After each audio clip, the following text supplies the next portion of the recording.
Well, good evening, visitors. Welcome to the Australian War Memorial's Last Post ceremony. My name is Richard Cruz, and joining us today from the Royal Australian Navy is Commander Emi Onyuki. We welcome the veterans who have served, those that are still serving, and the families that love and support them.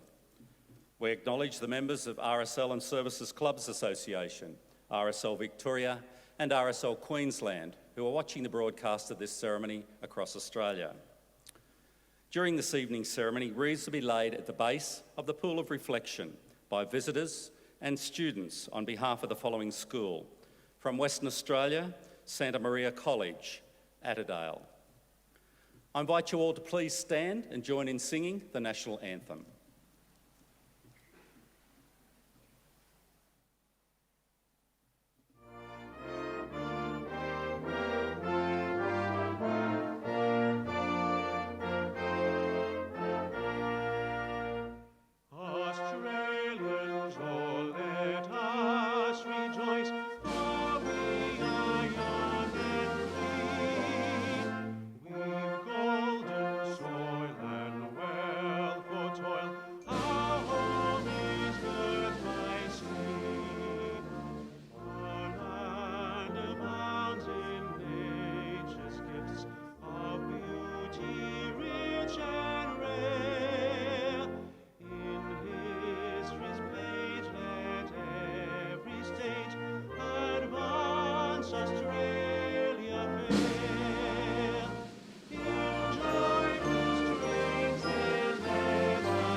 Students, you may be seated.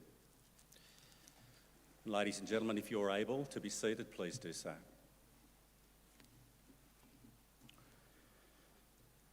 The Australian War Memorial was the vision of Charles Bean, Australia's First World War official historian. Bean landed with the Australian troops on Gallipoli and stayed with them at the front through to the end of the war. The idea of this national memorial and museum came to him at Pozières, France, in the depths of the bloody fighting of 1916. Bean's idea was that this would be a place where families and friends could mourn their loved ones buried in faraway places. It would also be a place that could help all Australians understand what these men and women had endured and what they had done for us. Bean's vision, to which we remain true, is best expressed as inscribed in the entrance to the memorial's galleries. Here is their spirit in the heart of the land they loved, and here we guard the record which they themselves made. Tonight we'll read the story behind just one of those on the Roll of Honour, which lists the names of more than 102,000 men and women who have given their lives for us in war and on operations for more than a century. But first we present a lament, Flowers of the Forest. Wreaths and floral tributes will now be laid at the base of the Pool of Reflection.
Today, we remember and pay tribute to Lieutenant Robert Storrie Guthrie. Robert Guthrie was born on the 16th of March, 1893, to Senator Robert Storrie Guthrie and his wife, Janet. Robert Guthrie Sr. was a seafaring man who became a leading figure in the Seamen's and Waterside Workers unions based in Port Adelaide in South Australia. Known as Sailor Bob, he went into Parliament 2 years before his son Robert was born, serving nearly 30 years as a strong advocate for the shipping industry. Robert Guthrie the Younger was born in Port Adelaide and educated at the Coromandel Valley and Stott Street schools. He worked for a number of companies, including the Castle Salt Company on the York Peninsula and McGlue's in Port Adelaide. By 1914, he was working as a bookkeeper at Lilydale Station near Peterborough in South Australia's mid-north. Guthrie had long held an interest in military matters, was a private in the South Australian Scottish Infantry, and a lieutenant in the senior cadets. Robert Guthrie enlisted in Australian Imperial Force in June 1915. He underwent a period of training in Australia, which resulted in his being commissioned a second lieutenant in early 1916. He left Australia for active service overseas with reinforcements to the 27th Battalion the following April. He was sent to Egypt, but within a few weeks moved on to England, where he undertook a training course to qualify as a grenade officer. Passing with the highest honors, he went on to serve as a training officer with the 12th Training Battalion on the Salisbury Plain for the remainder of the year. In January 1917, Guthrie was promoted to lieutenant. He remained seconded to the training battalion for a further 3.5 months before transferring to France to join the 48th Battalion in the field. The battalion had not long participated in the First Bullecourt battle. Towards the end of the year, the battalion became involved in the Great Offensive of that year, known as the Battle of Third Ypres, or simply Passchendaele. In the early hours of the 12th of October 1917, the 48th Battalion advanced to attack the village of Passchendaele. The men marched forward through boggy, muddy ground in the rain, reaching their jumping-off positions only 8 minutes before the attack was to begin. Shortly after the attack was launched, it was clear that things were not going to plan. The battalion managed to advance, but sustained heavy casualties while trying to consolidate their new line. Faced by a series of determined German counterattacks, the battalion was forced to withdraw with more than 350 men killed, wounded, or missing. Among the missing was Lieutenant Robert Guthrie. It took some time to determine what had happened to him. In March 1918, some 5 months after he had gone missing, Driver Collins of the 48th Battalion reported that he had been on the Ypres-Menin Road the morning after the attack and met Guthrie leading a working party. On Collins' return a couple of hours later, he saw Guthrie's body lying in a shell hole near the road, clearly having been blown up. This evidence was given at a court of inquiry the following month, and it was determined that Lieutenant Robert Guthrie had been killed in action on the 12th of October, 1917. Robert Guthrie's younger brother, David, who was serving with the 10th Battalion, was also killed in action on the Western Front. He was killed the day before the court of inquiry that confirmed Robert's death. The Guthrie family in Australia received the confirmation of these deaths within days of each other. Robert Guthrie's name is listed on the roll of honor on my right, among almost 62,000 Australians who died while serving in the First World War. His photograph is displayed today beside the pool of reflection. This is but one of the many stories of service and sacrifice told here at the Australian War Memorial. We now remember Lieutenant Robert Storrie Guthrie, who gave his life for us, for our freedoms, and in the hope of a better world.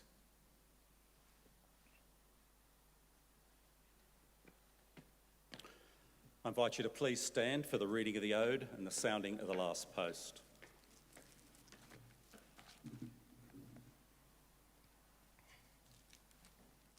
They shall grow not old, as we that are left grow old. Age shall not weary them, nor the years condemn. At the going down of the sun, and in the morning, we will remember them. We will remember them.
Lest we forget. Lest we forget.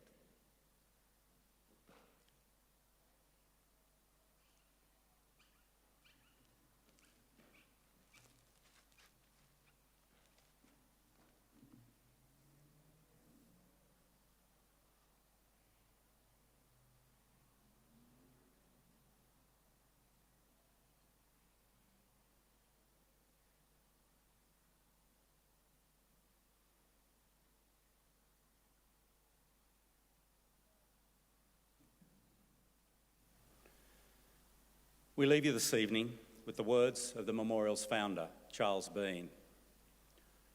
Many a man lying out there at Pozières or in the low scrub at Gallipoli, with his poor, tired senses barely working through the fever of his brain, has thought in his last moments, well, it's over.